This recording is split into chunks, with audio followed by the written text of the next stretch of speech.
All right, good evening, everyone. I know we still have some council members who need to get signed in, but we're going to go ahead and start with roll call. Thank you, Mayor. Mayor LeVar, Here. Mayor Pro Tem Case, Here. Councilmember Connors, Here. Councilmember Harvey, Here. Councilmember Nakai is absent, Councilmember Neal, Here. Councilmember Zulawaga. Here. Thank you. I pledge allegiance to the flag of the United States of America and to the republic for which it stands, one nation under God, indivisible, with liberty and justice for all. You sound like what I have. All right, this evening, we're starting off with item 3A, and that is the presentation of the Colorado State Baton Twirling competitors. We're gonna invite Veronica Johnson, who's the coach, up to the podium. You could see the sparkles coming. All right. Woo. I'm at the podium. Yay. Oh, thank you. Oh, too cute. To the council members and the mayor, thank you so much for your support. You supported us last year with a wonderful grant. And it was a micro grant for us to continue to twirl, and we had a competition in which all of these kids in front of you competed. So we have today a wonderful little performance. It's only a minute and a half, and we're hoping that you'll enjoy it. I have to stage them. But I also heard a rumor that somebody up here twirled a baton in their life too. Maybe on the council somewhere over there.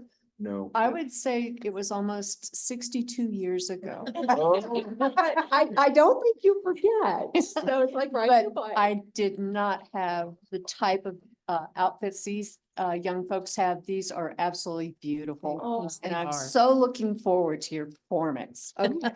So remember that these kids just started. We're very new at twirling here in Woodland Park. The kids take lessons at Dana's Dance. I teach. I've been twirling for a long time, and I twirled in college.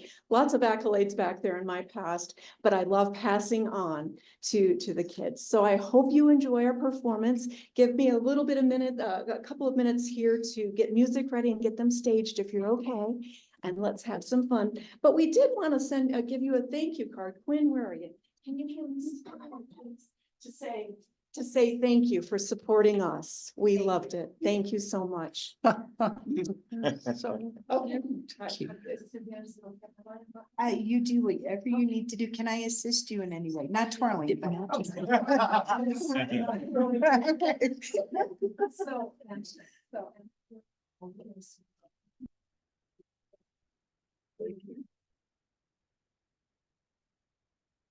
They maybe we should make twirling a requirement of the clerk.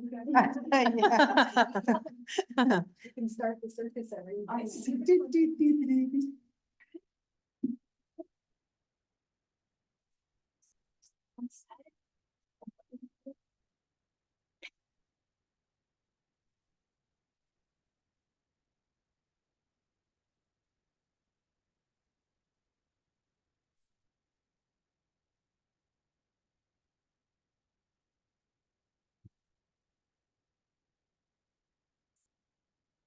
That's for music. There we go.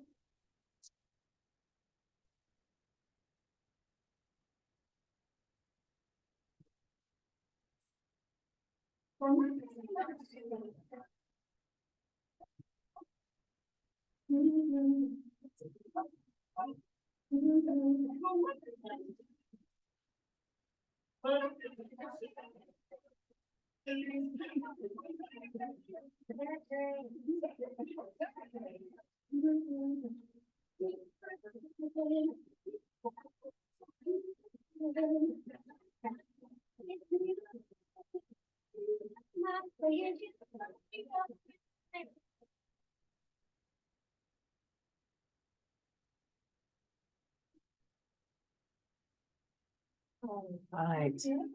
Nice. All right. Ooh, yeah. Right.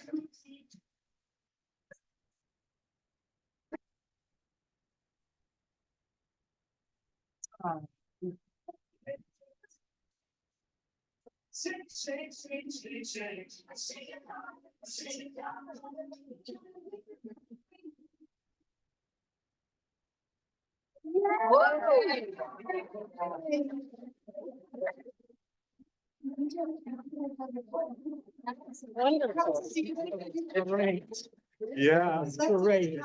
Yeah. Get a picture with them. Come on, guys. Come down. Don't stand in front. Unbelievable. Cute. Chris, the water, what I see.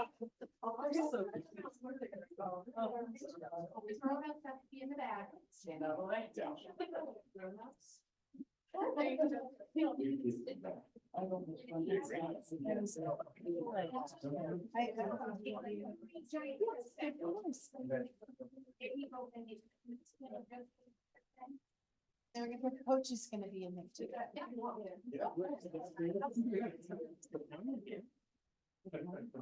All right, everybody ready?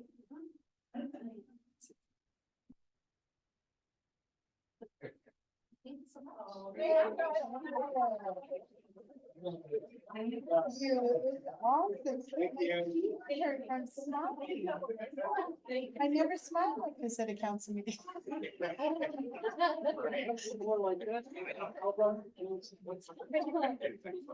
Huh? That was priceless. Oh. It did a little video. All right, that was a rare, sweet moment that we got in council. Oh. I don't know how Kevin O'Neill's gonna compete with that. I So- currently do not see Mr. O'Neill. No, I don't know if it's weather. not online either. No. Okay. Yeah, Okay, so we may have to postpone that once again. And my That's okay. apologies. it's all right. So now we are off to the presentation of Teller County CERT program, and we have Shane Pratt presenting that for us. So Shane, you're the one that has the big follow-up. Right? We'll get you some sparkles too. Oh, this is on. It's on. Kathy was just here. Oh, there she is. You sat down. So, well, thank you for having. She's us. bringing the sparkle. Yeah. She's looking for a baton. Here. So thank you for having us. My name is Shane Pratt, and this is our administrative assistant Kathy. We started, or hopefully we're implementing a program here in Teller County called CERT. CERT stands for Community Emergency Response Teams. It's a FEMA organization that started in 1989 from a fire chief out of the LA Basin area. He went to the tsunami in Japan, and he went to a major earthquake over in the Greeks back in the late 80s, early 90s. And he realized that the citizens are the ones that are going to help each other out during a major disaster. Excuse me. So, as you know, we're prone to fires up here, and sadly, we don't like them, but they happen. And when they happen, we can't count on our professionals, the police department, the firefighters, or anything else to help everybody. They can only do what they got to be focused and targeted towards. So with that, this program was developed, and after the 403 fire, I was wondering why there wasn't one in CERT, why there wasn't a CERT program in Teller County. So after a few phone calls, I got a gentleman by the name of Jay Tig out of the OEM, and he says, guess what? You're going to start it for us. So we got our video presentation and then a PowerPoint slide that we'll show you real quick, and that will give you more about who we are. Very good.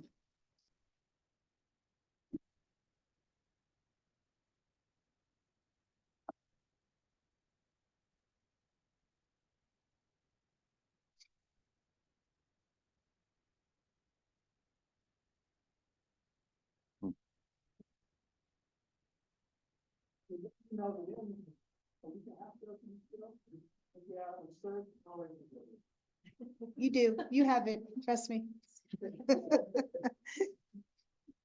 It's the snow. It slows all our brains down. And here's-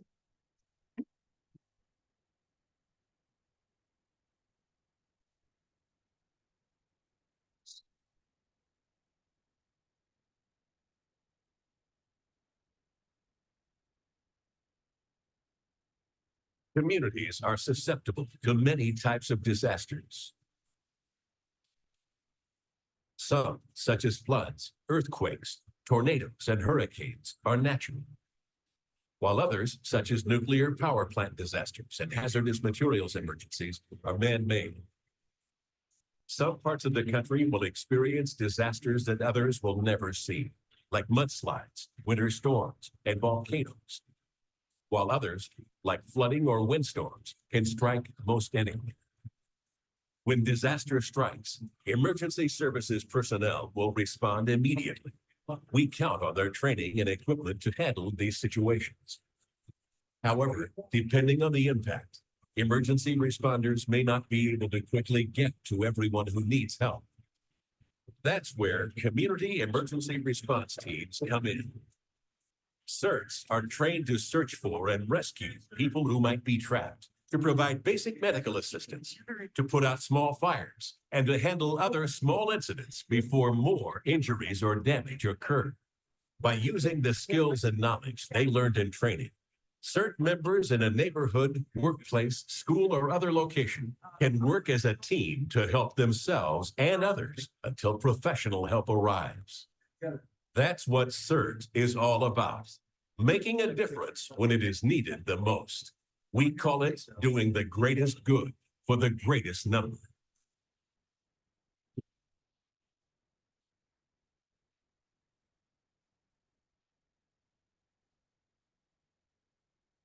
Can you put that PowerPoint up anytime? It don't matter. So as you can see, CERT is a FEMA program, started, like I said, in the late eighties. It's a great program, yet. You here at the Outdoor Boys YouTube channel. I'm here in the swamps of Florida. And for the next 2 weeks, I'm fishing, catching pike. I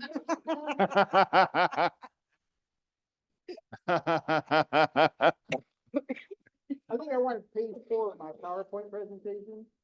It just shows the syllabus. Yeah. This WWE. So our basic training course is 24 hours. We do 16 hours in a classroom. That will include about 7 to 8 hours outside practicing our skills. We also get first aid, CPR, AED, and stop the bleed training. We work closely with the fire departments and the Teller County Sheriff. And if it wasn't for the Teller County Sheriff and the Office of OEM, we wouldn't really probably be here. We've already had one class, and that was last month. And we graduated, I think we're at 14, 12? We had 18 total students enroll, and a majority of them want to sign up for the program, which would be a county program. So we have the next class is coming up here in Woodland Park at the fire station in Northeast Teller County. And it will be the end of this month, the last week, Tuesday, Wednesday, Thursday, and a full Saturday. So as we develop these classes, we're going to get more and more people. There is no age restrictions on the program. We don't care how, well, young, 18 years, yes, but there is a teen program that we're going to put out and teach to the high schools. There's campus programs that you put out to campuses, and then we've worked with the college out here for that too. So it's a great program. It's growing. I would imagine I would see no problem having 50 to 75 members by towards the end of this year that will drill monthly and meet quarterly as a whole unit. Just like our fire stations and districts, it's broken down into different districts. There will be a Woodland Park district, and all the members of that area will meet and drill. Cripple Creek will have a district, Fluorescent Fire will have a district, and wherever else we can fit people. We also cater the class to housing associations. We've offered them, if you have at least 10 members of your association, we will come and give you the class, absolutely free. It's not free on our end, it's free on their end. We either have to use federal funding or county funding for our program. You know, eventually we're going to be a nonprofit organization where we can take advantage of the grants that are available from the FEMA. Page 4. Keep going, maybe, keep going. Okay, right there, that page. So these are some of the different topics that we do teach. We talk about disaster preparedness. We worry about neighbor helping neighbor. That's primarily our focus. Something happens, we check on our family and our pets. If everything's okay, we check on our neighbor and his pets. Everything okay there? We can go down and help out Teller County, Woodland Park, with whatever disaster that they're going through. We do a lot of things. We fill in all the gaps. We don't take the professionals off the line to do smaller things that we can handle. We can do it all. We run the incident command centers. We assist the deputy directors of all the incident commands with whatever they need to happen. We work with the American Red Cross with their shelters. He doesn't have the personnel to run a shelter if it is a disaster. We have the people and we will have the numbers for it. So it's a great program. As you see us go forward, eventually we may come knocking on the money door, help us out in any way. So we would appreciate it. As you see us get to the community, we want to get involved in the community in Woodland Park, help you out with the parades, help you out with chili cook-offs, and when the bad days happen, help you out there too.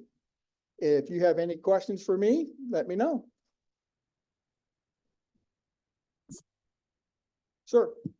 Yes, sir. Can you tell me the hours you said the last week of March for the CERT training was Tuesday and Wednesday? I didn't see that.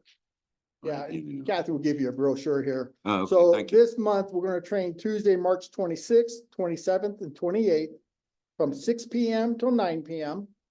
And then the following Saturday, March 30th, from 9 AM to 4 PM. That's the same schedule we had a couple weeks ago out at Florissant. And we're gonna do it here. We've already got 5 people signed up and we just started advertising today. We're posted on the Teller County Sheriff's website. We're posted on the OEM website. If you haven't seen my posting on Facebook, I'm all over Woodland Park community, Teller County community, posting the same flyer and links to get how to sign up for that. So, I think that was it. Anybody else want a flyer?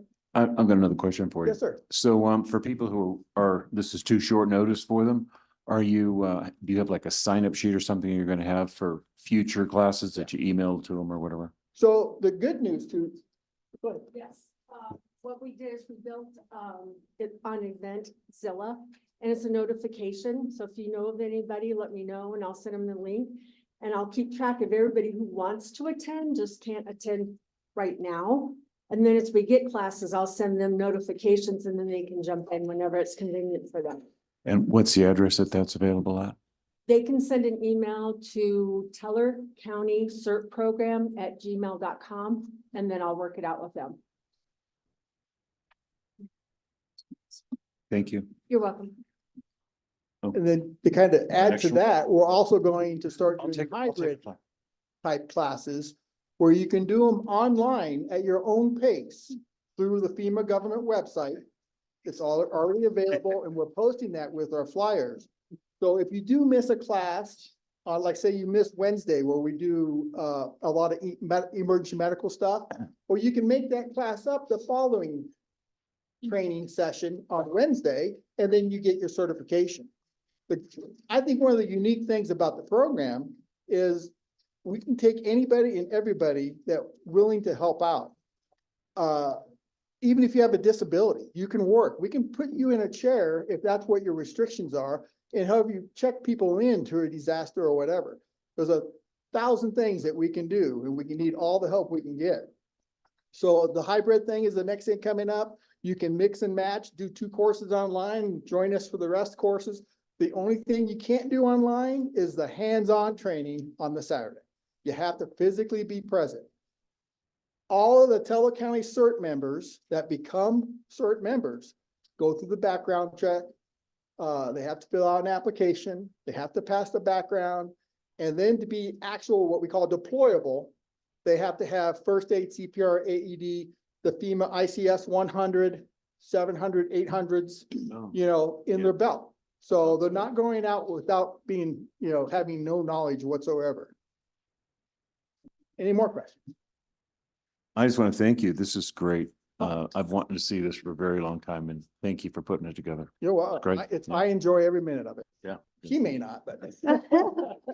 And there may be, I'm not sure what our rules are, but there may be a way that we can link your information to the city's website too for people. So that would be helpful. I'll give you a business card before I leave, Okay, and then whoever does can contact Kathy with all that information. okay, you can leave it with Suzanne and then one of our I'll take it. computer experts will get on that. Yeah, Eric will do it. Not Suzanne, Oh. but the I was card like, can be I'm left a with you. computer expert? No. That's the first. It's like Oh, we can't still. I'm good at a lot of things, but. Thank you. Thank you very much, and thank you for starting this program. Yeah. It was almost as exciting as the baton twirlers. It's the right guy. You want to get real exciting, have the police chief lend you his baton. That would have been nice to see him join the kids. Only if I can glue glitter to it. Yeah, I can glue glitter to it. Okay. All right, up next is 3D, and that's appointment of Monet Edwards as treasurer for the city for the city and county, for the city of Woodland Park. And Aaron's gonna introduce that for us. All right, council, it is my pleasure to introduce to you tonight Monet Edwards. She has been working with the city for approximately the last 5 years, and she has been a blessing to me since I've been here. She's been serving, I think she came on as our general accountant for the city, and then she's been the accounting manager for the last several years, and she's been doing some really great, excellent work with us. So I would like to have her appointed as the treasurer and all of your blessing for that. Absolutely. Council, are there any questions or comments? Just a question. How is a treasurer position different than a finance director? So we have reorganized the finance department into two different sections. We now have a budget department and an accounting department. And so Monet will oversee the accounting department, which includes cash management, audit, financial reporting, all of that side of the house. Okay. Yep. Very good. Very good. Welcome. Thank you. Yeah. With your permission, I would like to administer to the oath of office to Monet. Do we need a motion and a vote? No. It's a. Okay. Thank you. Need a blessing. You've got my blessing. And congratulations. Absolutely. Congratulations. Thank you very much. I appreciate that. Official being. Are we? Mm. Okay. No, there, we don't have a microphone. All right, so raise your right hand and repeat after me. I, Monet Edwards, I, Monet Edwards, do solemnly swear do solemnly swear that I will support the Constitution of the United States that I will support the Constitution of the United States and the state of Colorado, and the state of Colorado, the charter and ordinances the charter and of ordinances the city of Woodland Park, of the city of Woodland Park, and that I will faithfully perform and I will faithfully perform the duties of treasurer the duties of treasurer upon which I'm about to enter. upon which I'm about to enter. Congratulations.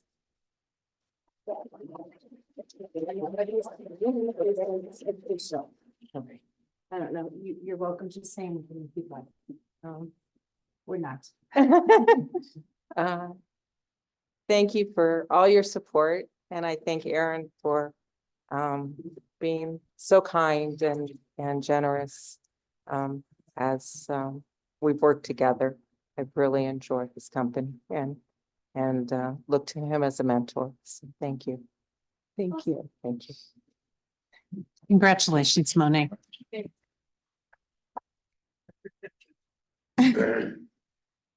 All right, and council, normally under number 4, we don't have anything, but I had anticipated a larger group of people here this evening, so I had wanted to move items 10B and 10A up to unfinished business, just so that people in the audience weren't waiting and wondering, and with the COG car, I just didn't want to make them wait all night.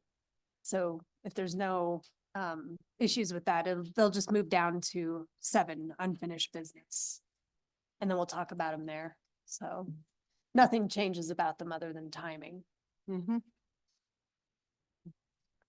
Cause I expected a lot larger audience, and I think the weather deterred it. I didn't want to make people wait all night, so just. Okay, so we'll move those. We'll move items 10A and 10B to unfinished business. Thank you, Mayor. And with that, we are off to consent calendar. Do we need to take these separately, council, or?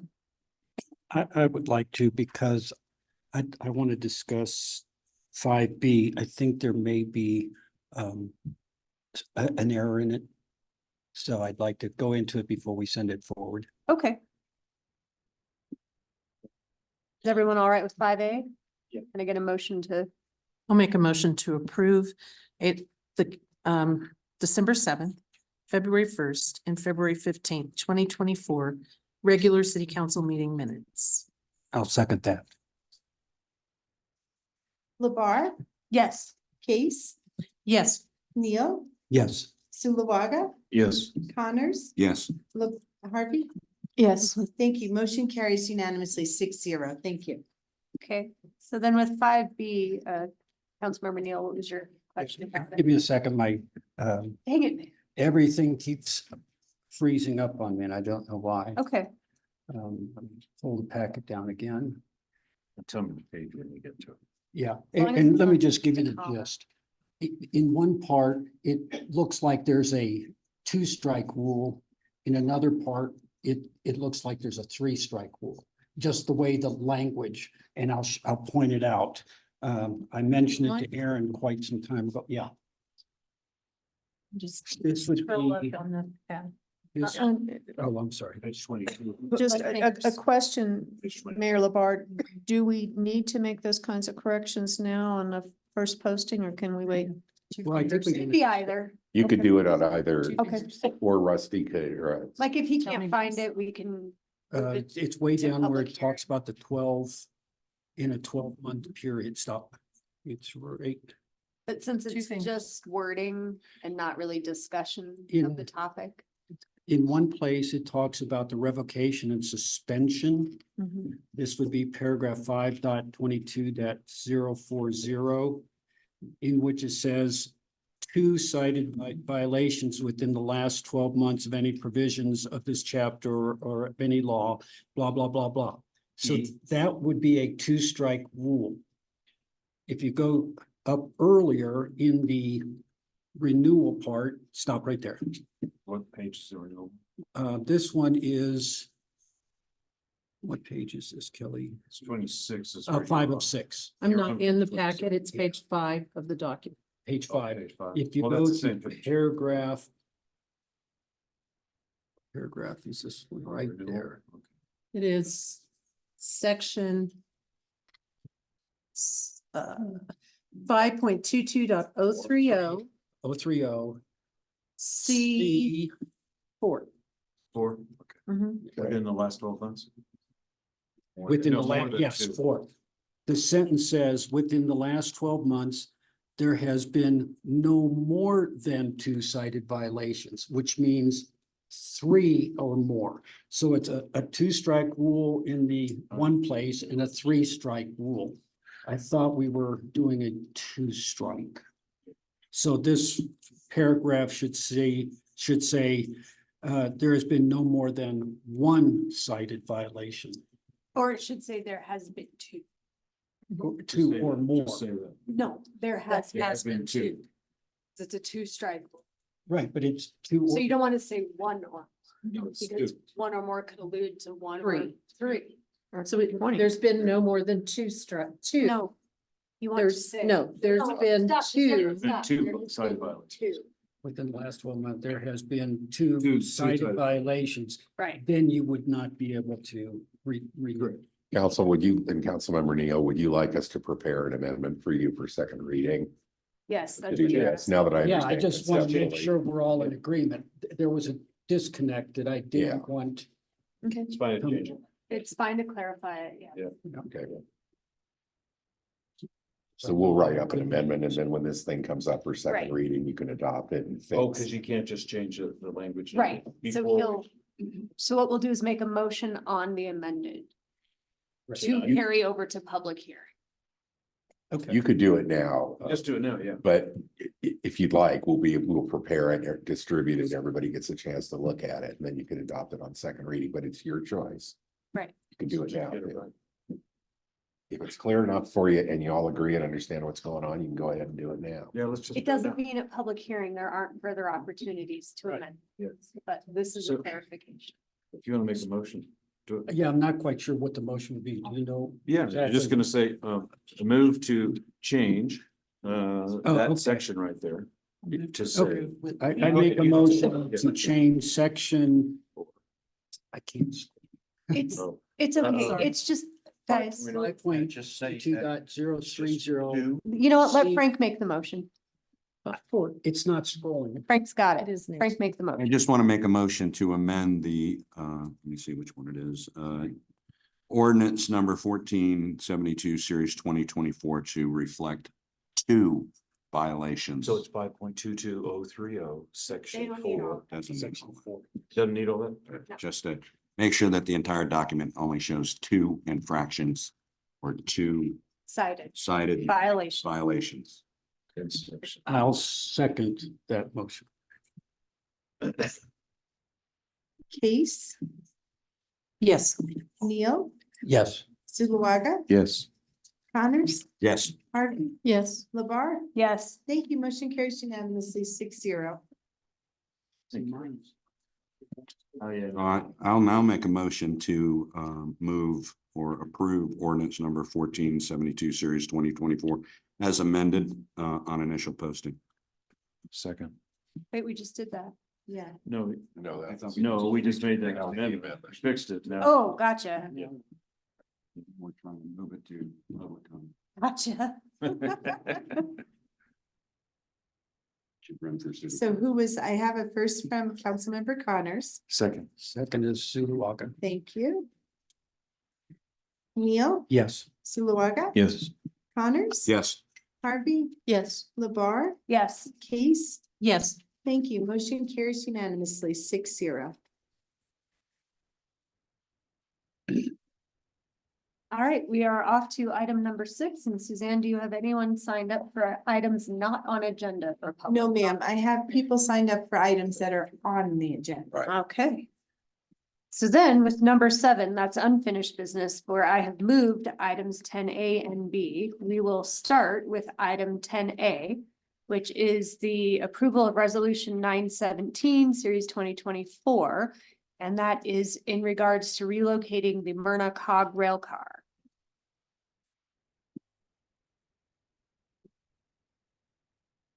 Okay. All right, I'll start off with a little bit of background information, and we do have a few of the involved parties here with us tonight as well, if they would like to come up after I'm done with the background, but I'll start off by saying that on April 28, 2023, Tava House Properties LLC purchased approximately 6.62 acres of Downtown Development Authority property known as 201 Saddle Club Avenue, Woodland Park, Colorado, formerly known as the DDA property. The Myrna Cog rail car is currently located on the former DDA property and was excluded from the sale when this took place. On April 19, 2022, ownership of the Cog car was transferred from the city's Downtown Development Authority to the Ute Pass Historical Society. And in addition, Tava House Properties LLC has agreed to pay for one-time relocation of the Cog car. So before we go any further, would you like to have, we have Donna Finnicle here, who's the president of the Ute Pass Historical Society, and we also have Derek Wagner here with Tava House Properties, if you have any questions for either of those individuals. Council, do you guys have any questions for them? I'd like to hear from Donna, how they see it and it's moving and whatever else. So please. Okay. Yeah. So if you wouldn't, Donna, if you wouldn't mind coming up to the podium. Oh, did you? Okay. Podium right there with, you get your own special mic.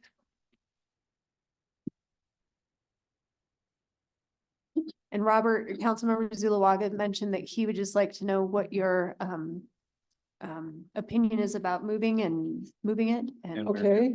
Happy to give it to you.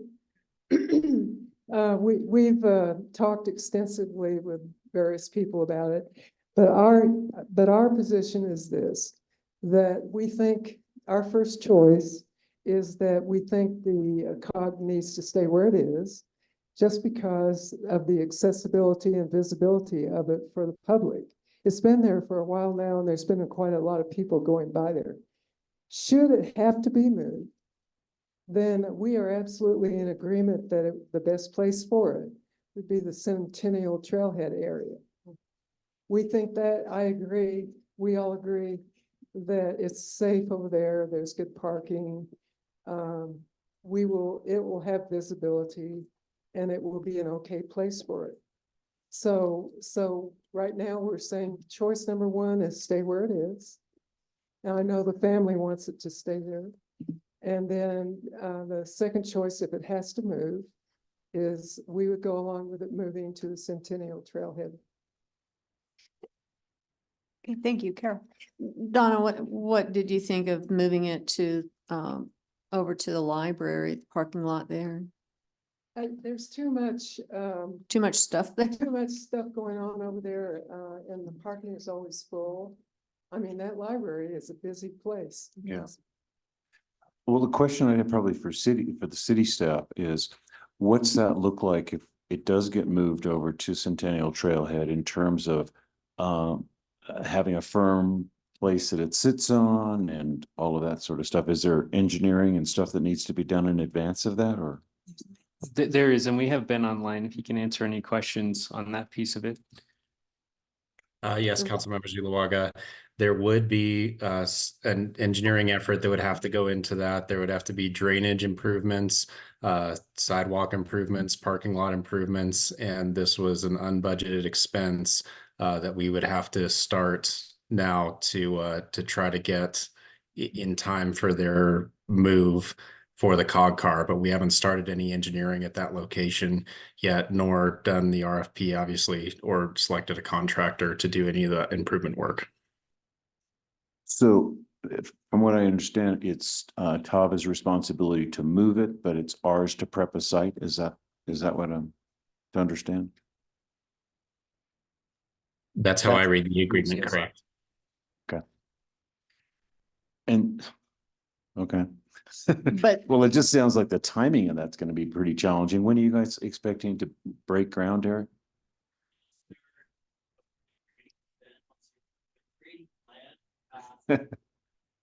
Eric, I hate to ask you, but if you could come up to the mic for people watching online, the only way to hear you is through the microphone. while Eric's coming up, even though the city will foot the bill for placing the car, it will still belong to the UPass Historical Society. Correct. So this is just an unfunded expense from the general fund.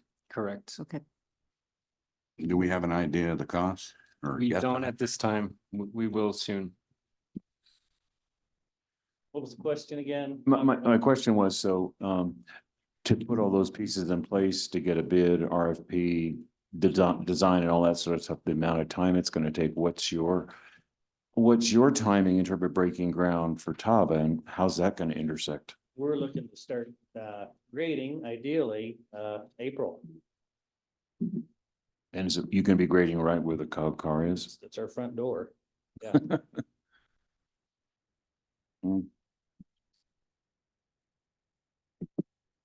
So I guess the question I have for you guys is, given the fact that you can only move City Hall so fast, are you willing and considering moving it somewhere else on your property until such time as it can be officially moved to a prep site? $10,000 a move, Frank? No, one time. That's it. That's all we got. That's all we agreed to. So. Just be prepared for the speed of City Hall. That's all I'm saying. I've been waiting for a year, so we're good.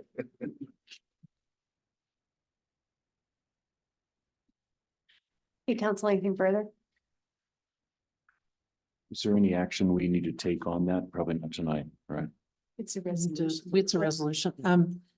Just Indeed, with indeed, we've received some input suggesting deletion of one of the whereas paragraphs as superfluous and inaccurate. What is it, the fifth whereas, talking about a condition of the sale, Tava House property agreed to pay all the costs. Apparently, that's not exactly accurate. It's some fraction of that. So I'd suggest this whereas is not essential to the resolution. It can be deleted.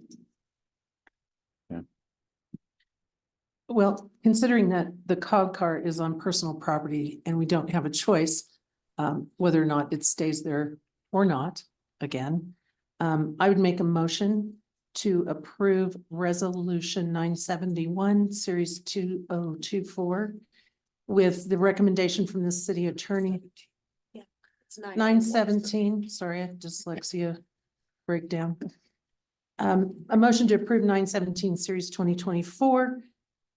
A resolution of the city of Woodland Park to relocate the Myrna cog rail car to the city property at Centennial Trailhead, and removing the fifth whereas in this as recommended by the city attorney. I'll second. Jeff, are you removing it or just changing the language on Moving. Removing it entirely. it? We considered a bunch of alternatives to the language and then realized it was just simpler to delete it entirely. In discussion on this, my concern is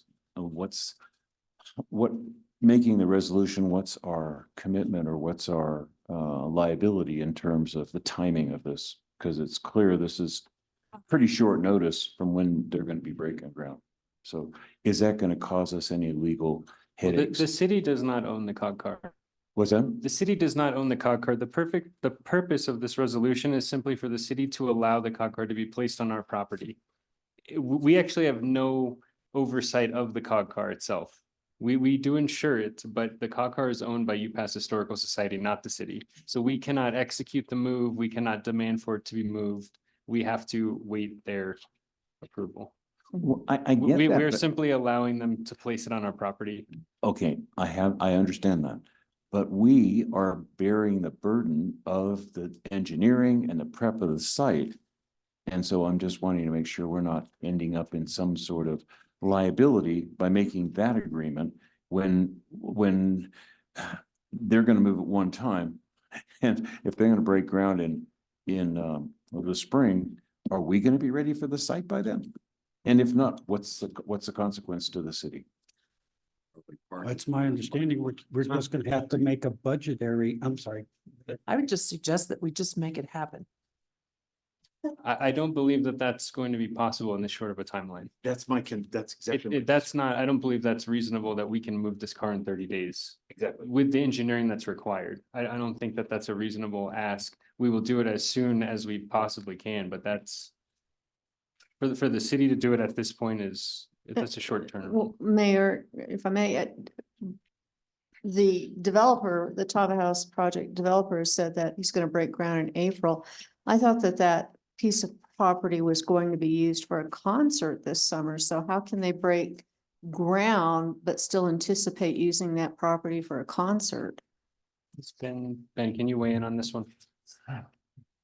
Yes, so they've submitted a grading permit, which is supposed to encompass a temporary stage and the concert venue setup for those folks. And as part of the grading permit, the idea was to grade towards the site for the Tava House so that they're getting closer for development there, but also be set up for the concert venue. And that has been submitted. And does the part that's been submitted, Ben, include the grading of the part where the cog car now is? I believe it does. I would have to look closer at the plans to see, but I believe it does.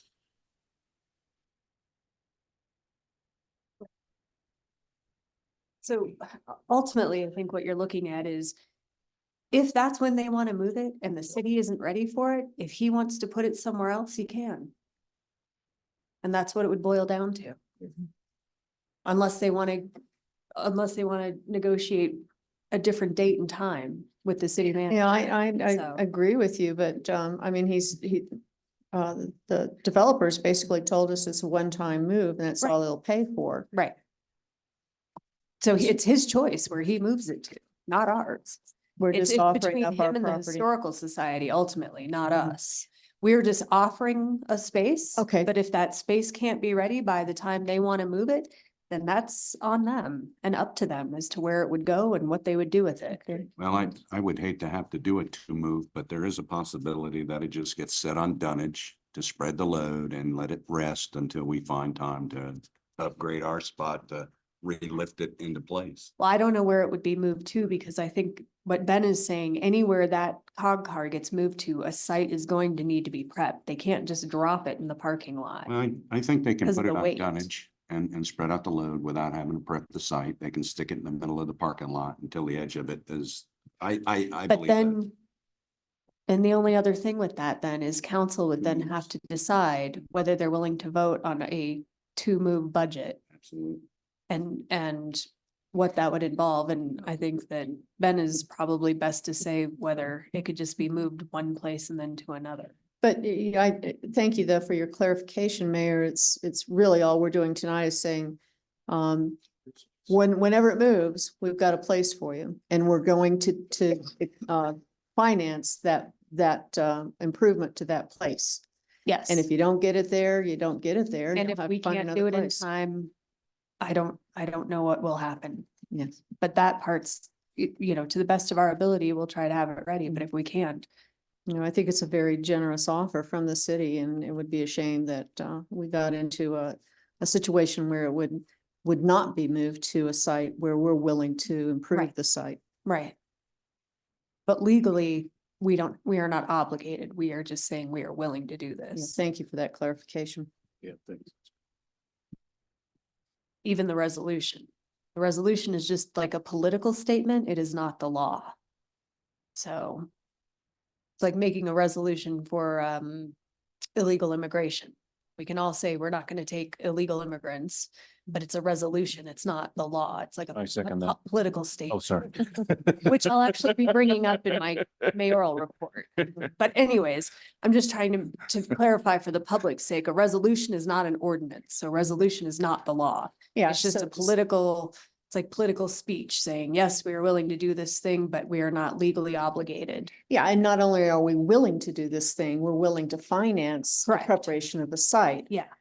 But we can't make it go faster than it physically can. It's just the law of physics. No, that's why being in Right. private business is always That is better a- than being in government, because government the takes sec- forever. The second purpose of a resolution is it provides a paper trail Yes, of what this council. of the has decisions that have been approved. made. Yes, Um, absolutely. And in the past, I know on the DDA, we have had a lack of resolution, so it's clear what has happened from past. And we're Yes. trying to tighten everything up on both sides. Yes, so I don't know how to resolve the timing issue. But we do have a motion on the table for the resolution.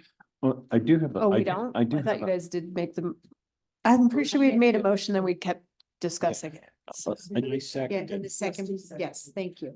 Councilmember Zulawaga. Yeah, and I do have one suggestion, and it's to you, Derek. If we get all of what the city needs to do, you're gonna have a contractor breaking ground on it. Maybe he could also do and if you look at an RFP, look at the same guy doing a prep on the site where it's going, so it could all kind of sleeve in about the same time. Yeah, well, Just a thought, Just just a a thought. Huh? Work together. Oh, work together. I know it's a novel idea. Collaboration, Oh, yeah. it's a big word. We're looking at anything to make it easier, but Yeah. you know, as well as I do, it's government, so. Yeah. absolutely. It should move there. Yeah, there may be. Right. Just to get a rope and a horse, right? Yeah. Yes, yeah. Thank you. So Eric, I'm sorry about the discussion of the timing. I know council will do their best to give the city what they need to get it done. Yeah, and I know what we've been dealing with. I mean, it's been months trying to Yes. figure this out and trying to get movement. And it's just at the point where I've just I can't know. hold up anymore. I think this council, we never make promises up here, but I think that we can give you an assurance that we will do our best to get this done as quickly as we can. Yeah, and I know, so Ben had discussions with my civil engineer, David Maharis. Maybe he can make things happen a little farther or a little quicker on the engineering side. Of course, he's touring college campuses with his daughter today until Monday, try to call him, but yeah, I mean, we'll look at all opportunities and avenues, but Yeah. Mayor Ben would like to say something. Okay, and then let's go ahead and move forward with the vote. Thank you, Eric. Ben, go ahead. Yeah, thanks. I just wanted to clarify the process. It's not just the government bureaucracy that's slowing this down. This is the first time I've seen this agreement was earlier this week. And to even get the survey initiated, the engineering initiated, say all that was done, even right now, we would still have to post for 3 weeks for the RFP to even make a selection of the contractor. And then we would have to bring it to council because of the thresholds it will likely be. And so we can work at this as fast as we possibly can, but there are timelines that determine that schedule that we'll just have to work towards. Aaron, we absolutely have to do the RFP process. Depending on what the process looks like, I mean, we have to make sure that the site is going to be acceptable for the cog car to I protect it. understand, but can we not just select a contractor? I mean, It's that's, been done in the past. I'll just say that. we can if it's below the RFP thresholds. If it's less than $50,000, then we can. Okay, We still need That'd be quotes awesome. though. So we still have to post it so we can get quotes to do the work. okay. Let's just try and make it as efficient as possible, please. Council? I'm sure they will. Aaron, Thank you. Aaron and Ben, I just want to add my thought. I know you know what we all would like, Yes. they all would like, what's good for the city. Mhm. I trust you will do your best job. And I think the developer understands that you're gonna work with it as best you can. And if not, then we'll be back scratching our heads, 2 months from now. If there's other action that is appropriate. But I trust you're gonna do the best you can. I just want you to know. Correct, that. and we will do the best we can. And I didn't want to insinuate that you wouldn't. It just seems to me that this should have come before the council long before now. But it couldn't. That was the problem. So we just got. And it wasn't because the council, I would love to have brought this to council right? previously, believe me. Okay. Thank you for that clarification. I appreciate that, Rusty. Thank you. I don't mean to be unsympathetic. It's just sometimes the frustration is palpable in the community. But thank you. All right, so we had a motion and a second. Can you guys remind the clerk who made the motion and the second, please? First and second. Mm-hmm. I have that, thank you. Are we ready for the vote? Mhm. Believe, okay. Zulawaga, Yes. Connors, Yes. Harvey, Yes. Labar, Yes. Case, Yes. Neil. Yes. Thank you. Motion carries 6-0 unanimously. Now I get to read a bunch of whereases, so hold on. All right, City of Woodland Park, Colorado Resolution 917, Series 2024, a resolution of the City Council of Woodland Park, Colorado, to relocate the Myrnacog rail car to city property at Centennial Trailhead. Whereas City of Woodland Park City is a home rule municipality of the state of Colorado, and whereas the city charter establishes that the city council may act by resolution, and whereas on April 28, 2023, Taba House Properties LLC purchased approximately 6.62 acres of Downtown Development Authority property known as 201 Saddle Club Avenue, Woodland Park, Colorado 80863, former DDA property. And whereas the Myrnacog rail car, known as Cog Car, is currently located on the former DDA property and was excluded from the sale of the former DDA property to Taba House Properties LLC. And whereas on April 19th, 2022, ownership of the Cog Car was transferred from the city's Downtown Development Authority to the Ute Pass Historical Society. There is an Exhibit A that will be attached. And whereas Ute Pass Historical Society will continue to manage and maintain the integrity of the Cog Car at its future location following removal from the former DDA property. And whereas it is the desire of the city to allow the Cog Car to be placed onto city property at the following address: Centennial Trailhead, 74 North Walnut Street, Woodland Park, Colorado 80863, in order to permit continued public access and appreciation of the Cog Car. Now therefore be it resolved by the City Council of the City of Woodland Park, Colorado as follows. Section 1, City Council approves the placement of the Myrnacog rail car, Cog Car, on city property at the following address: Centennial Trailhead, 74 North Walnut Street, Woodland Park, Colorado 80863. And I will then sign the appropriate copy because this is the stricken copy. I have a good one. Okay, very good. And we're on to the next topic. Let me find my place. All right, we have then we have the 10B. The continued council discussion of IGA with Woodland Park School District, and I'm gonna let Aaron start that. Jeff, are you gonna? Oh, yeah. I'm gonna let Jeff lead this one. Sure, whoever'd like to take that. Good evening, council. You'll recall our joint session with the school board last week. What I've included in your packet beginning on page 35 is a rewrite of the red line that you're all familiar with. This is a corrected version. You'll recall there was conversation where the district had a little bit of trouble with our 1.0%, so I left a blank there for insertion of the correct percentage. Going on to page 36 of your packet, there was interest in restoring to this agreement the list of educational purposes that were contained in the 2016 ballot issue. So those you'll see restored to the agreement.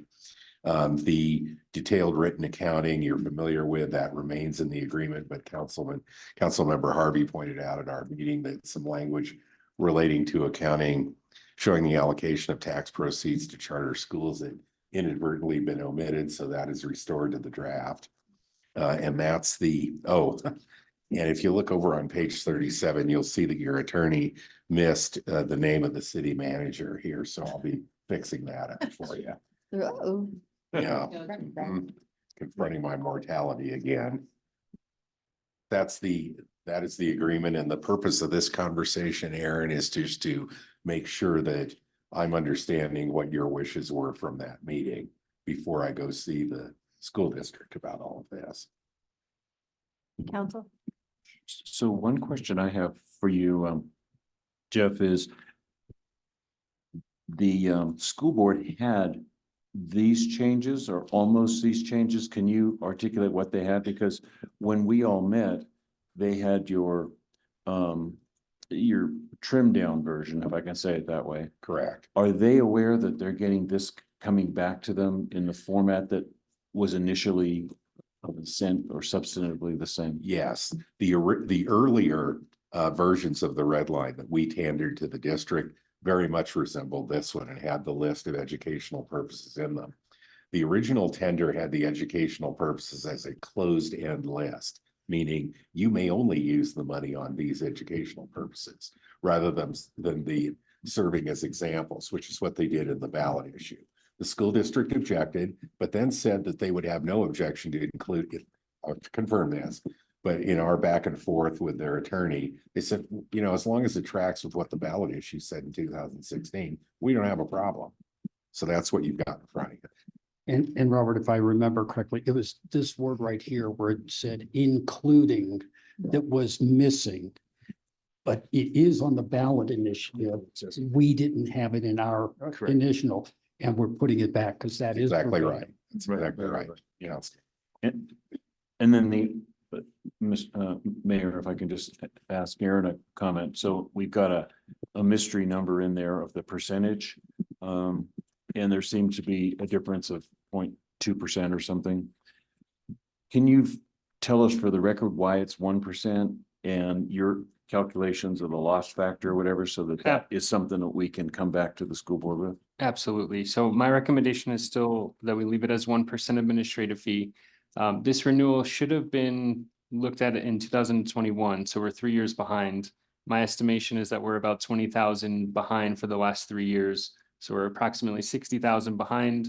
It's about 6,000 difference between 0.8 and 1%. That would take about 10 years to recoup. I don't see any reason why we should lower it than 1%. And was that made clear to their attorney? Because he was saying 0.08%. Was that made clear to him since or whenever? I don't think no. I mean, we were all there. They made their position clear. They weren't happy with our tender. We didn't agree to go with their suggestion.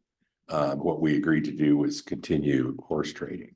And that's what Aaron and I will be doing. And just so you know, Robert, I sat there and cranked the numbers. they kind of low sided it to 0.8. If they wanted to get really technical and punch the exact numbers, it was 0.83 something, something. So they were rounding down. The city's suggesting rounding up, but it's, Well, if you want to get that anal about it, maybe you could crunch the exact loss factor and calculate it that way too. This is just what we've been talking about. Yeah. doing. Yeah, Just what you're saying, Councilmember Zuluaga. And the challenge with, oh, go ahead. Well, I just wanted this, so the next time this is reviewed is 5 years down the line. Is that correct? I would recommend that we change that and for the reason that 0.1% in Aaron's estimation is a fair and equitable number that covers the minimum of the expense of processing, collecting and redistributing that tax.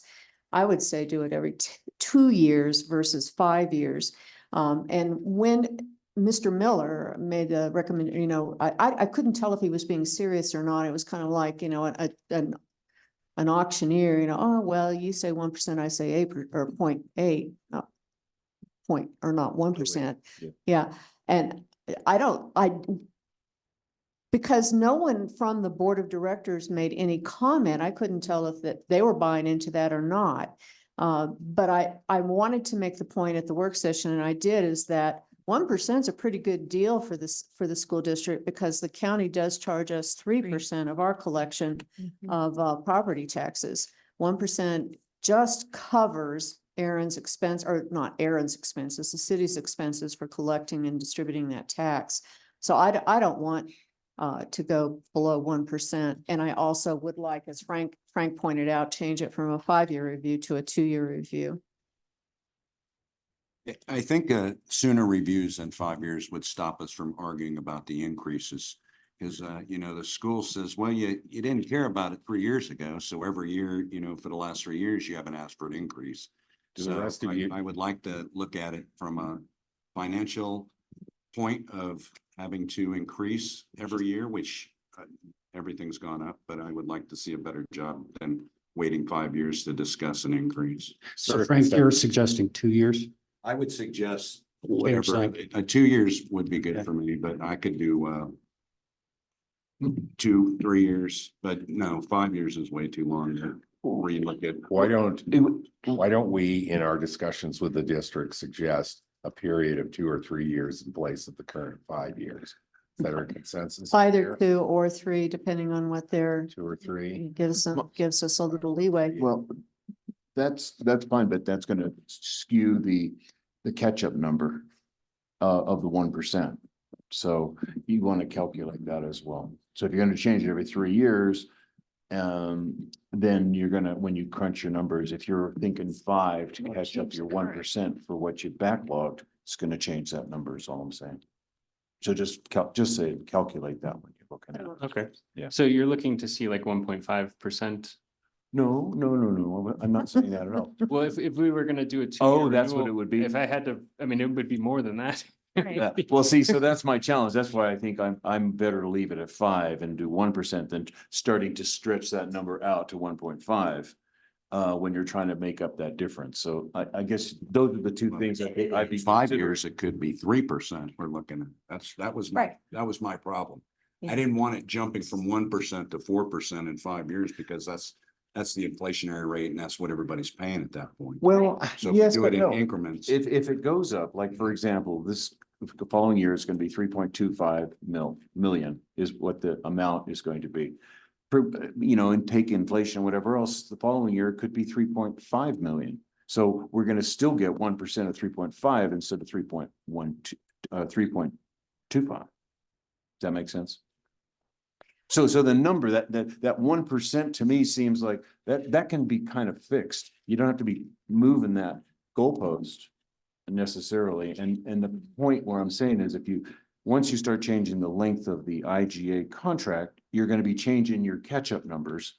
And so you're going to have to fiddle with that. So do what you will with it. But if you're going to change the number of years of doing the IGA, you're going to affect that number, the percentage you agree on. My intention with the 1% was to leave it at 1%. Because I think that over time, that number Correct. That number makes. Yeah, sense. and if, you know, for whatever reason that inflation just really goes sky high in 2 years, then we would have an opportunity to say maybe 1% is not enough. But it would only be because we're simply trying to cover the actual cost of processing the tax.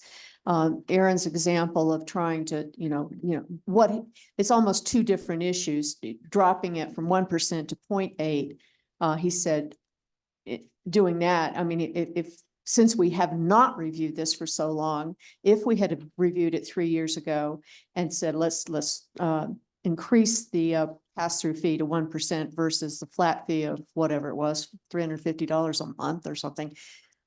He's just made the example that because we didn't do the review when we were supposed to by the IGA, we've lost that much money had we made it 1% 3 years ago. It may be immaterial. It's just an example of look what happened because we didn't have an honest review of the cost of processing the tax. So I just, as Frank had pointed out, I think 5 years is too long to wait. And that, 2 years is an arbitrary number, but it certainly gives us an opportunity to look at it in 2 years. And we don't have to change anything. in 2 No, we years, don't. you know, No. it- And if I Just could an give an opportunity argument- to look and see if we actually need to. Yep. I mean, 3 years ago, what was the percentage of our administrative costs? Wasn't it? It was 3%. Exactly. Yeah. That's what I'm saying. It wasn't. And all of a sudden that has to be because inflationary rolls were moving up the ladder. So I would think it for myself, budget wise, it would be smart to look at it every couple of years. And to try to take the arbitrariness out of the 2 years. 2 data points doesn't make a trend. So I would suggest 3 years. That's the minimum to get a Okay, trend yeah. going. I- Yeah, that's 3 right, years. yeah. That's fine. Yeah. Exactly. Yeah, you don't want to be, you don't want to make it an election issue every But- time it comes up. Exactly. Well, what, You don't, yeah. so would you like Aaron and I to try and get 3 years? 3 years. Yeah, I think so. Okay, And no less than 1%. And 1%, yeah. okay. And that would take it from being arbitrary to. Yeah. mathematic. Under the Yeah. rationale that we have some money to recover here for the taxpayers. That's the point. Okay, Yeah. all right. Yeah, yes, I got it. absolutely. You got it, Aaron? Okay. Thank you.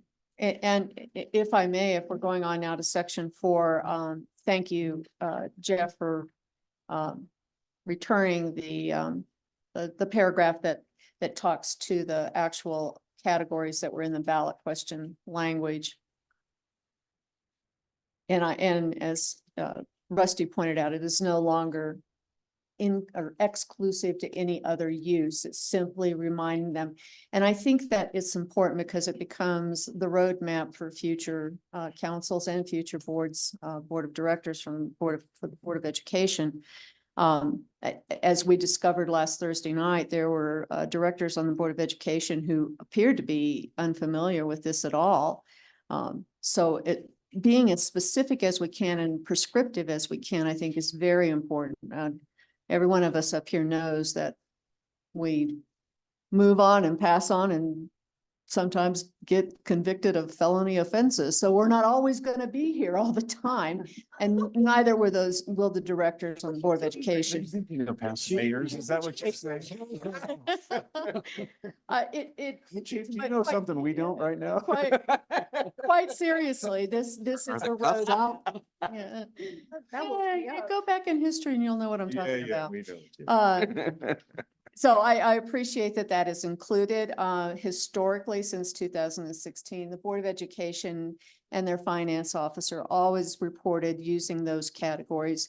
And it would be an exception to the rule for them to come to the public, not to the city council, to the public via the city council and say, you know what, we've now decided that we're going to erect a bronze statue of Superintendent Witt and we want to spend the money on that. They would have to convince the public that that would be an appropriate use of the sales tax. That's not out of the realm of possibility. We're just reminding them that this is what was in the ballot, and not only in the ballot, but in the ordinance that we passed in 2016 to make this happen. And then on paragraph 5, I appreciate that you added that back as well. And I think that there was always concern that the charter school was not eligible for that sales tax. Again, the attorney, I think, misrepresented the fact that the charter school is not by statute eligible for the sales tax or any soft tax at the local level. But if it is included in their contract, and in the case of Merit Academy, the per pupil distribution of that sales tax was included. And if that is the case for this charter school or any future charter school that's authorized by the district, they should have the same reporting requirement that the district does. You know, I'm not sure about exactly that language, because I did receive an email that where they talk about that it's very much in the Colorado Constitution, and No, it's not in the well, Constitution. I'll find it. I'll find it. and give it I to you. have it right here. Robert, while you're, Only because if you're trying to use the IGA to bring compliance to something that the citizens didn't vote for, Mhm. I have a problem with that, because it's not our purview. We have a couple of things. We can adjust the fee, and we can say an up or down vote on whether we keep the sales tax or not. But we can't go in and manipulate what the citizens voted for by our action. From how I understand it. You're missing my point though, Robert. My point in paragraph 5, the new paragraph for the IGA, is that the charter school, by their approved contract in 2022, was given the opportunity to access the sales tax. Since the charter school by contract does have access by a per pupil distribution for the sales tax, this simply says we're asking not only the school district to report on the use of the sales tax, but they should also report on the charter school's use of the sales tax. That's all I'm saying. And the point that there is no constitutional requirement for a charter school to receive a local or a soft sales tax. That is under the state statute that says they may. Right. And in this case, Merit Academy is. I'm good with it. and the only request in your language where you have the sentence in paragraph 5, such accounting shall show the allocation of tax proceeds. I would like to see the tax proceeds to include the 1.09% specifically. In other words, you said tax proceeds, which could be the big lump sum amount they get. What we're really trying to see is how is that 1.09? City tax Well, all it says is tax proceeds, which could be property versus the sales tax. Yeah, that's a good point.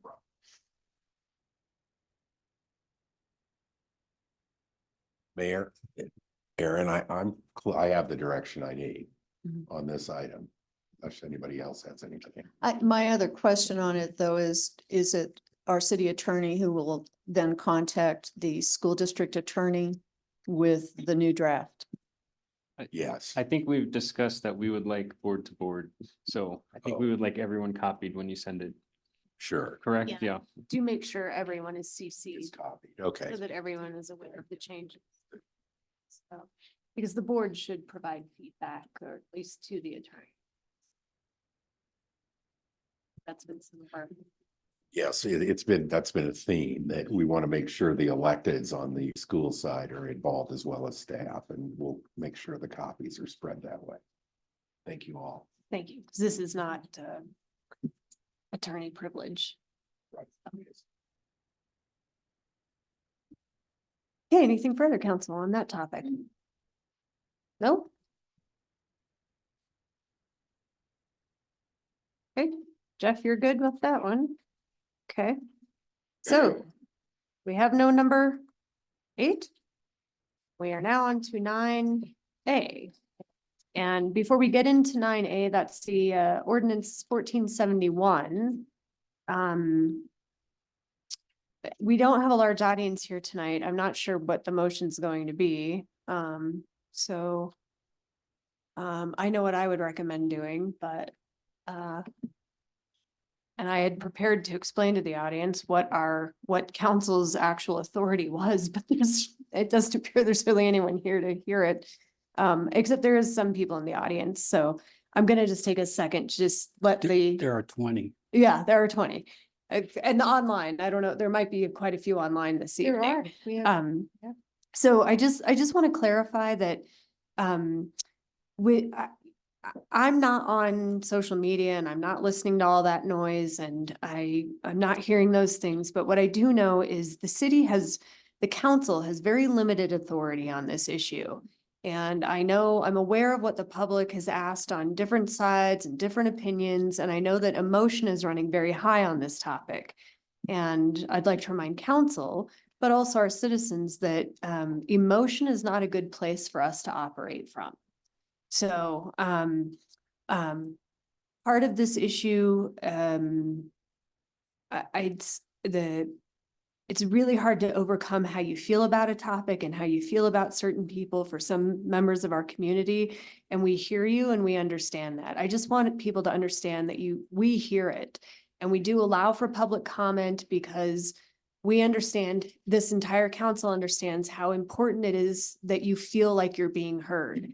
But this public comment on this particular topic and dealing with this particular issue is somewhat difficult for all of us because we want to respect and hear you, but at the same time, we are very limited as to what we can actually do with this item and with this topic with the school board.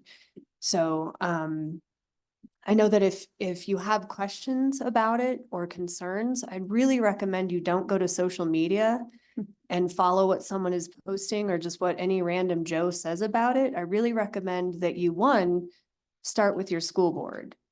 If you are not successful with that, you are always welcome to contact council members and we will do our best to help you with it, but we are not the ultimate authority over the school board. We have an issue that can be negotiated between us, but this is not a topic that grants us ultimate omnipotent authority over the school board. And so I just want the public to understand that because I've heard it, I'm hearing it, the rest of the council is hearing it, and we just want you to know all we can do is what we are confined by a box to legally do.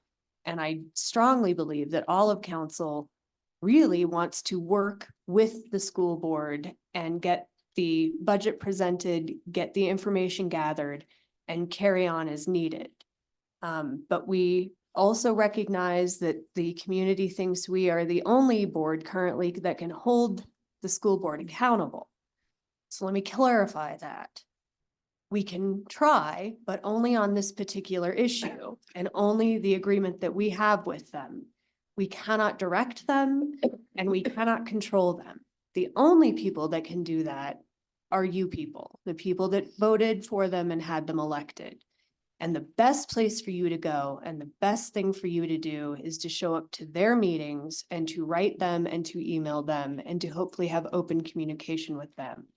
I did speak to the board president today by phone, and I did highly recommend to him that before decisions are being made and put out as news announcements, that they really should hold public meetings. Even if the superintendent has the authority to make a decision without anyone's input, that a public meeting should still be held so that the public is felt like they are heard. Because that really helps everyone move along in a situation. And it gives the public the information to better understand how and why the decision was made. Oftentimes, when you just receive a press release, this is what ends up happening. People come to us or go to other entities or go to social media, and that's why rumors get flying.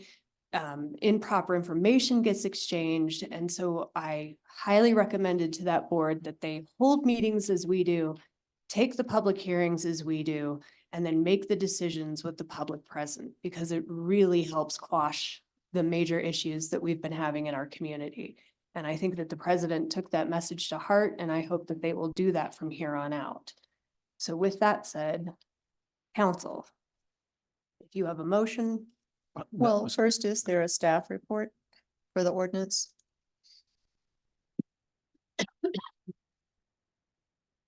Not really. I mean, the ordinance, there's nothing new that's developed since the original introduction of the ordinance. The options are pass it, kill it, lay it over, or Okay. amend it, lay Right. it over, pass it. That being said, then, Madam Mayor, I'd like to make a motion.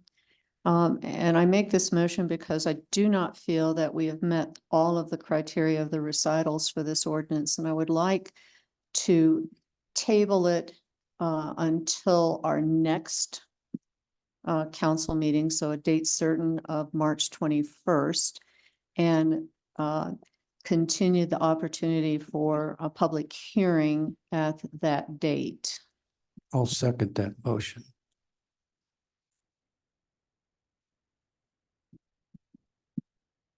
Well, and I'll just make an observation as well. Public comment. Yeah, I'm not taking the. I'm just, it's snowing, like I said, my brain moves a lot Yeah. slower. No, we have to hear the I- public. comment right. first. I just would like to also make a point that I think it would be wise and prudent that we have a full council as well. And Catherine should be back with us next meeting. So I think that serves two purposes, actually. Sure. And actually, I was waiting for the discussion portion for council. That is what I wanted to also bring out, since she is one of the council members that will be actually guaranteed in July. Right, yeah. I she'll think her continue. voice, we're at the tail end, some of us, of our time on council. I'm done, Rusty. I know, and more. I think it's right that she would have a vote on what the next council would. So by Sure. tabling it, it allows us. Well, my Well, next, before we table it, isn't there, is public comment? Oh, yeah, Supposed to we're happen getting for to any that. of this, No, right? we're getting- Discussion but- and then public comment. yeah, But and as part of discussion, my question is, if my motion is to table it until a date certain of 2021 March, do we need to open public hearing tonight, or can that be So continued we can until the take next? public meeting? comment this evening, and then I always have the option to close public comment or to continue it once it's tabled. And with this topic, we'll just continue with tabled because Catherine isn't here and also because of the weather. Okay. So I don't know if more people will be here or not, but that's what we'll do for this topic this evening. Okay, thank you. And I was just trying to get the rationale of seconding it so quickly during our discussion point. The only other comment I do want to point out to the public, I was very, very upset, which is emotional. But I'm trying to be logic about it when I seconded the motion to table it. I wanted to vote on it because emotionally I was ready to terminate the 1.09 because, and it's an emotional reason. It was unprofessional, in my opinion, purely my opinion as a council member, to sit across from a board for a night talking about the board or the school district and not being given the professional courtesy of a here elected body to not even whisper to a city council member, oh, by the way, we're gonna announce tomorrow we're closing one of the schools, knowing that we get the emails and telephone calls just like they do. And I emotionally, I was pissed. It's just not the way I've ever seen any Board of Education in any city that I've lived in when my 4 children were going through, treat a city council. But that's my emotional, and I'm trying to be logical because I did listen to the advice of the mayor. I think it is wise to let the other council member come in and vote on it, but she could outvote my emotionalism. And I shouldn't be doing things purely. That's really, Rusty, that's really surprising for me to hear you being emotional. I mean, honestly, it is. You're the most, anyway, so I'm very I'm trying surprised to about step that. back from that But, emotion. but I would just like to speak to what the mayor's saying about this is we have parallel jurisdictions. Correct. They have every right to do what they do under their jurisdiction. Right. And what I feel about it's really doesn't matter in that sense. So the whole thing about whether they announce or not announce or whatever, they have their own reporting requirements. They have their own budget they have to face. They have their own deficiencies they have to face. And that's not our concern. So when they have to make those decisions, popular, open discussion, tell us all their business or not. You know, if I have a meeting with you, I tell you about the things that are important for that meeting, not for the rest of my life. So I just say, I'm surprised. This is like, in 4 years, Rusty, this is a first. So that's all. Okay. Okay, Suzanne. So Mayor, we have one speaker. Well, we have two signed up, but I don't see Anna hand. She signed up online and I don't see her online either. So Anna, if you're there, can you raise your hand? So then our second speaker is Mary Sikowski. Okay.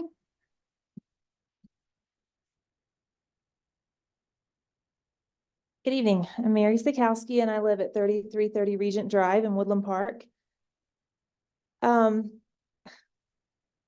fact that this IGA discussion just occurred and then this is on the agenda, it seems completely disingenuous that that there's even a motion to table this. I'm floored right now, but my remarks will be brief. I want to say that I'm opposed to ordinance 1471 to repeal the 1.09% sales tax that benefits our local school district. The whereas statement beginning with the district has not been agreeable to these modest requirements is not entirely truthful and was proven through a release string of emails between City Council and the Board of Education's attorneys dating back for months and months. It presents a much different picture that is anything but the stonewalling the Board of Education was accused of by one of our City Council members recently to get this ordinance to this public hearing. It saddens me that this is being threatened even after a public joint meeting with the City Council and Board of Education that maintained a positive tone of collaboration to come to a good intergovernmental agreement. The Board of Education agreed to meet annually in May to present not just the sales tax, but great things going on in the district, to increasing the administrative fee as costs rise, and to ensuring taxpayers and council that the sales tax will be spent precisely as outlined in the 2016 ballot through their presentation and through the detailed narrative in the budget. It was also revealed the presentations that the Board of Education is accused of avoiding haven't actually happened since 2019, a time under the previous Board of Education leadership. I strongly believe it would be very wrong to eliminate the sales tax for the children of the Woodland Park School District. A facility study presentation in 2021 revealed that the district has over $35 million of needed facility repairs.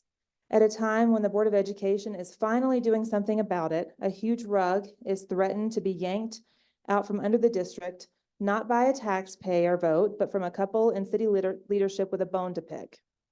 This will cause great harm to the children being educated in this district when a significant amount of necessary funds are eliminated to educate them. Please vote no and eliminate this ordinance. Thank you. Thank you. Suzanne. No other comments, ma'am. All right, then council. So I Now- have a motion and a second, and I Yes. don't know if you want to continue discussion. Anything further? Well, I absolutely agree with you, Mary. Absolutely agree with you. This is just, we're going down this road and saying, oh yeah, you know, we're going to discuss it some more. Things haven't been met. To me, it's like, do any of you really want to cancel 1.09% sales tax on our kids? You know, the fact that they're closing a school is they're trying to deflect, from what I can understand, capital expenditures on buildings they don't have enough occupancy with. This has been something that before I became council member in 2019, I went to the school board and they had a group of, they paid a company to analyze the buildings, the facilities, what the costs were, et cetera. And they knew back in 2019, and I would venture to say these discussions have been going on for 12 years in terms of what they need to do to curb the costs in the school district. So for us to think that we're going to eliminate 1.09% sales tax at a time when the school's already struggling to keep water with keeping all those buildings maintained. I happen to know the maintenance director there, and he says, here's just an example of the sort of costs they have. we have a few leaks on our roof, right? Well, their high school has leaks that the school teachers say, well, what can you do about the leak? And they say, put a 5-gallon bucket under it. Because the cost to replace that roof, and don't hold me to this, is like $3 million on the school. They're gonna end up spending in the spring $100,000 just to keep the thing temporarily, knowing that they're gonna have to tear off the $100,000 they spend this spring to do it properly at some point. And that's the high school. So they're talking about the consolidations. It's not our business. I'll just tell you, it's not our business. But so for us to be threatening removal of a sales tax to the school and the student, it's like, why would you do that to our kids? And why would you continue to hold this over and continue to have this, I'm going to call it a charade. It's like, okay, we met with them. Stop it already. This is not something I think is in the best interest of the community, in my opinion. So I think we should just kill this thing. Madam Mayor, call the Yes. question, please. Can I? Suzanne, will you take the vote? Okay, I will call the vote. Connors? Wait a minute. We haven't done a motion. Yes, we do. do. I thought we had to do public comment first. We already did. I thought we were. still in And now we have to discussion. do a motion. You did a motion We did, you did first. already. Is it all right to do it that way? I Yeah, have a All right, motion from Harvey and a second from Neil. All right. However, we haven't closed our discussion, I didn't think. I'm calling the question and we have to vote on that. Right, Oh, you called the question. Yeah. I apologize. That doesn't matter. You can still say you're not finished discussing. right, but Yeah. we have to vote on calling on the it. question. She made the motion to Okay. call the question. Do I have a second to call the question? You want to keep talking about it? Go ahead. Yeah, go ahead, Rusty. Yeah. There's no. Since There's no there was second. no second, I'm calling it. Okay, Robert. I've been through a bachelor's program, a master's program, and a doctoral program. I probably have a greater appreciation for higher education and education for our children than most of the people in Woodland Park, having spent those many years getting those degrees. When I ran for council, before I understood the separation between the council and the school board, one of my platform positions was to increase funding for schools. I have no intention or no desire to take a single penny away from the schools.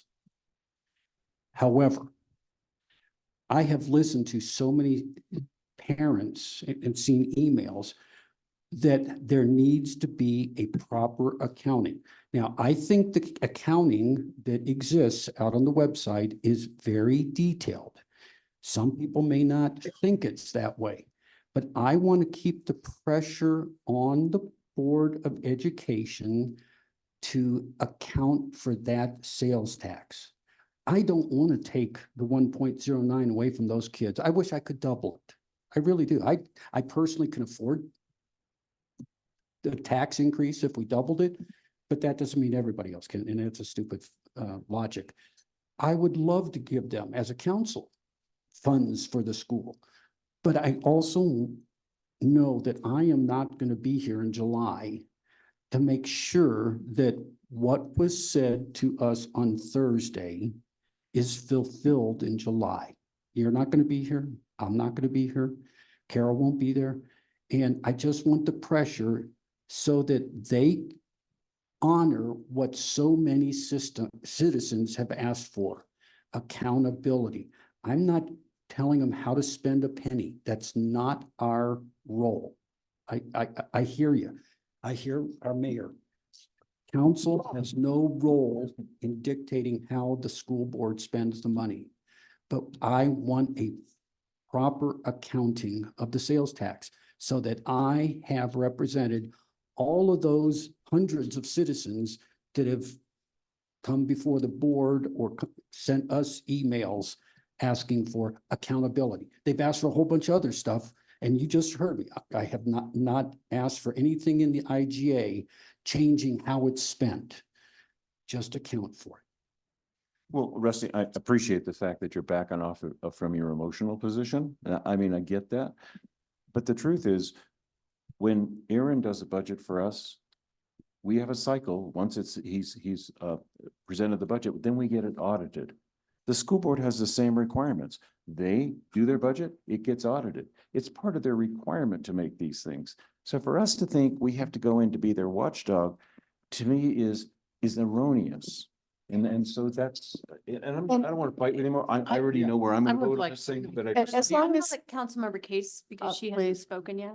I just would like to say that audit is not structured in order to look at the appropriateness of expenses. It's to follow a procedure and that that in material way, the financial statements are presented as they should be and factually. It's not to find erroneous expenditures or anything like that. That is not the scope of the annual audit, not of ours or any other public funds.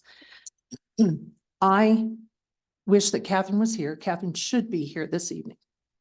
And Catherine should be here to vote on this measure. And so for that reason, I would like to continue this public hearing or whichever you all decide to the next meeting so that Ms. Linda Kai, who was one of the supporters of bringing this forward, is here to cast her vote. And I apologize that she was not here this evening as she should be. And so that's my position. I absolutely, and have had many conversations, I absolutely do not want to take this tax away.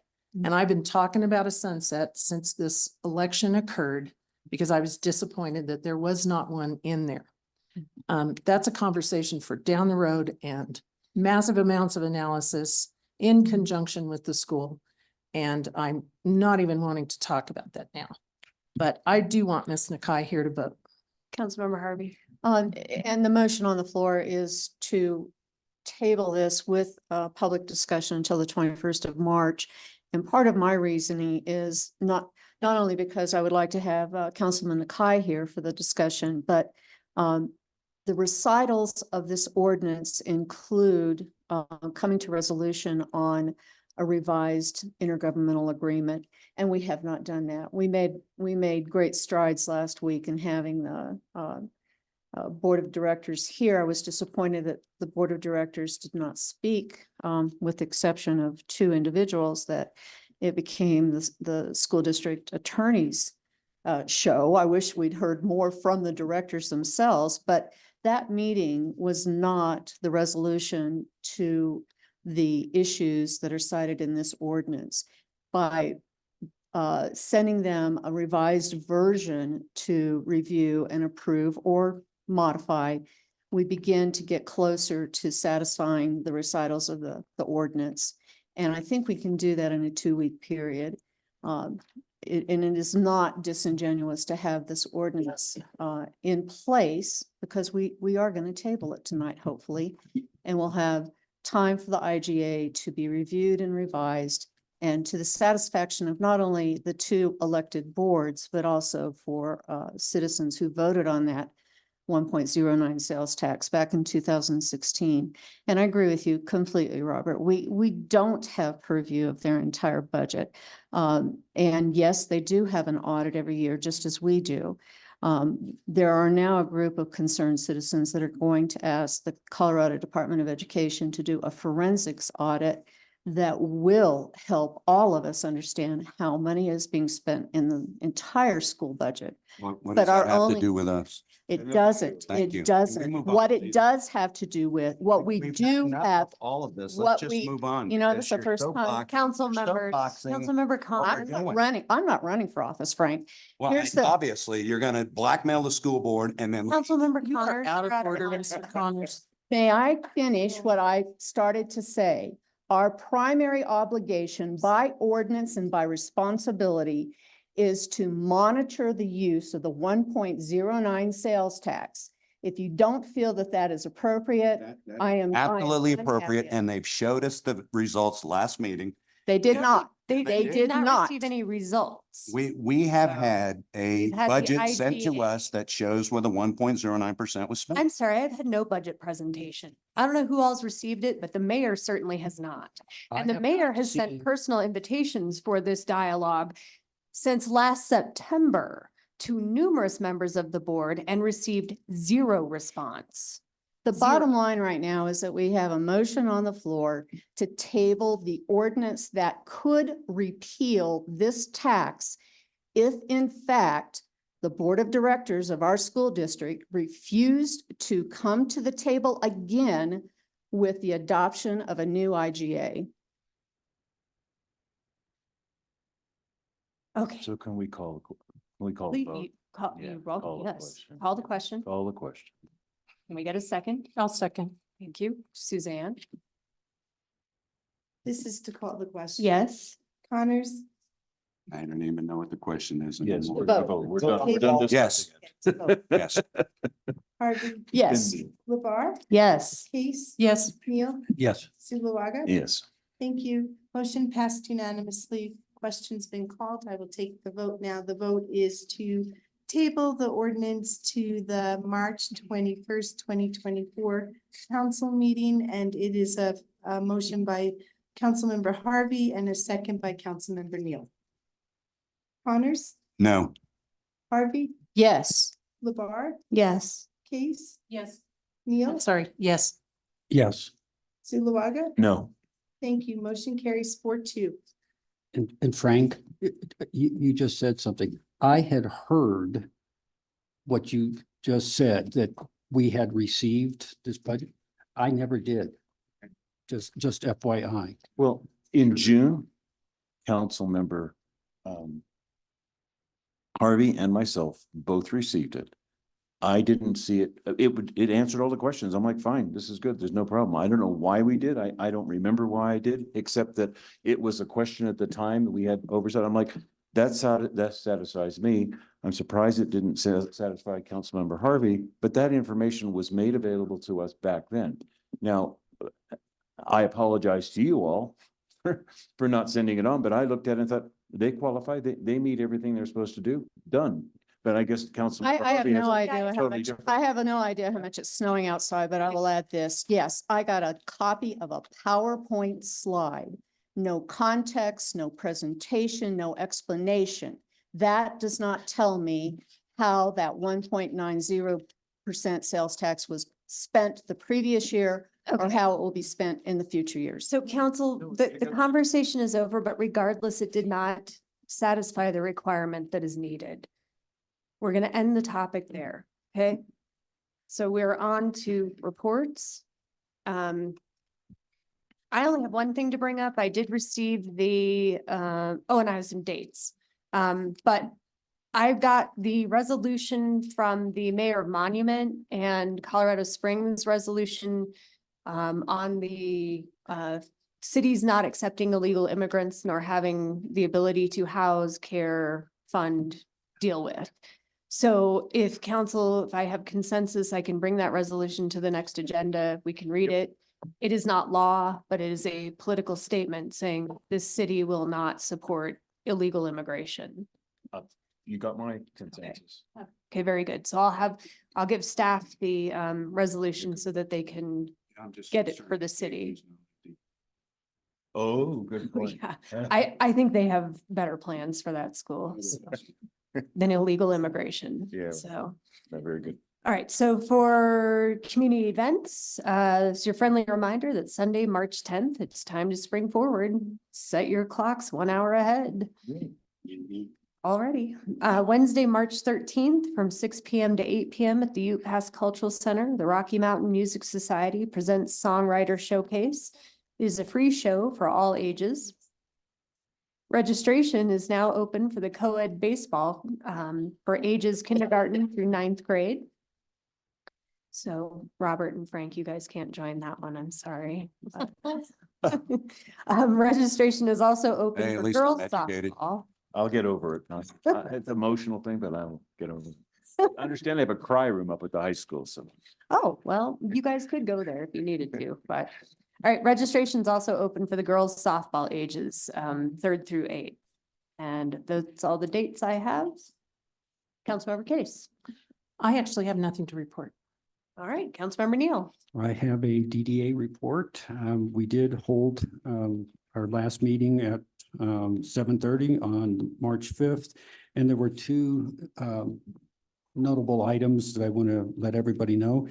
the DDA in the past has had a design review of any project that came forward that consisted of a committee of two. The DDA has now discussed making the design committee the entire DDA board. That would need a resolution to establish the full DDA as the design review committee. So that will be coming back for a vote at the April DDA meeting. That was a significant change to the DDA bylaws. And the second very important thing is the DDA did vote to make a one-time grant. It's a capital project grant in which they are committing $150,000 from the reserve for the purchase, to assist in the purchase of a ladder truck for Netco.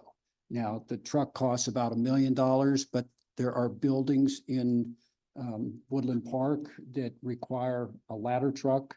And ours is, I think it was 35 years old. So they're in need. They're starting a drive. The chair is going to attempt a citizens initiative to get some sort of a parallel citizen funding drive. And then we'll probably reach out to the city to see what the city might be able to do in terms of a fund to help the fire department. Are they going to approach Karis Bible College? It is not my understanding that they're going to approach Karis. Because they are building a 3-story dormitory. Understand, but I'm trying to just do the DDA, and we did not discuss approaching Karis. But it is a $150,000 that we are taking out of our reserves, and our treasurer has looked at the numbers, felt that our funds, our current reserves were strong enough that we could give a full 150. It was on the low side of what we could have done, but we did vote for it. So that's all I have. Very good. Councilmember Zulaga. Okay, 2 or 3 things. Keep Woodland Park beautiful. Frank has asked us if we would participate in the cemetery cleanup. And I don't Just know all the waiting on details of Survey. that. So We have another meeting scheduled. okay. Yeah, we just. Anyway, so I've had interest in Keep Woodland Park Beautiful to participate. So just as you put it in the mix. Yeah, just some details that we need to discuss over, what can be removed from the. Right. Dead flowers, but not fake ones. Yeah, stuff like that. Yeah, I get it. A lot of Yeah, it. I think it's really more trash is There's yeah. actually a lot of But rules. some people's Are there? trash is other people's. people's treasure. Mementos, so we have to, there's a fine line. We'll talk about it. Okay, good. All right. So however that goes, yeah. Secondly, the utilities board, we met this week. We will be bringing, or I guess staff will be bringing to council a suggestion on the water tap fees. And I'll just prep you guys, when we looked at the numbers, it looked like it's really important that we increase those fees. And not just 1 year, but like over the next 4 years. So anyway, those numbers will come before us. So that's just a heads up there. Good stuff going on with water in the city. I had the opportunity of going to the Arkansas River Basin Forum, which is a water forum for hundreds of people from around the state, around the Arkansas River Basin. And I got to tell you, it's fabulous. Some of the ideas that came up, looks to me like Colorado Springs has really got some of the most innovative ideas of how to acquire a water shares or portions of water. So I'll share that with Kip at some point. But that's a really exciting to see how engaged so many people are in this state for water. And sadly, or I don't know if that's the right way to say it or not, but we have water compacts with other states and they have senior water rights. So we have other states other than Colorado have senior water rights on all our water in this state. And it's just how it is. But what I was so encouraged about is how much cooperation and collaboration there is. In fact, even the courts have said, you two don't agree? We don't want to hear about it. Go back together and make an agreement and come back to us. And so they've been forced to cooperate, like Kansas and Colorado, for example, have some great agreements they've come to because they had to. You know, they couldn't just sit on the other side and go, no, we're not gonna play. They both came to the table, both agreed. So anyway, water is pretty exciting things that that is the innovation that's happening across the state. So that's all I have to report. Yeah. Thank you, Mayor. I want to congratulate Easton Wazalewski, and I'm hoping I pronounced his name correctly. He's an Eagle Scout, and he has been nominated as our VFW Eagle Scout of the Year for Woodland Park, and he will now be competing at the state level. So congratulations, Easton. And that's all I have, Mayor. Awesome. Councilmember Harvey. I have nothing. Good. Aaron. All right. As Councilmember Zulawaga said, we will have the water reconciliation rate and tap fee increase presentation at the next meeting. Kip will be back for that. And then water rate increases would take effect on April 1st. Kip wanted me to remind everyone of that as well. Newmont Mines has announced their intentions to sell the Cripple Creek and Victor Mine. Newmont indicated they will continue to operate as usual until that is sold. So that's a big item for the county that we're looking at. Potholes, they're everywhere. Crews have been out all over town filling potholes with milling and cold patch. Hopefully you've seen them out and about because they've been working really hard. Law Enforcement Community Engagement Forum, the next one's going to be March 13th at 6 p.m. And I will turn it over to Suzanne for an election update. Thank you. 5,870. What's significant about that number? 5,870. Yes, Mayor Pro Tem. registered voters that will be receiving a ballot. That is correct. So beginning next week, yeah, there was some cleaning up of the election list after the last election. The county clerk was able to eliminate some of the names that should not have been on the list. And so we got it down. And so starting next Monday, 5,870 ballots will be mailed from Minnesota. And they come out, you know, about 1,000 or 2 each day.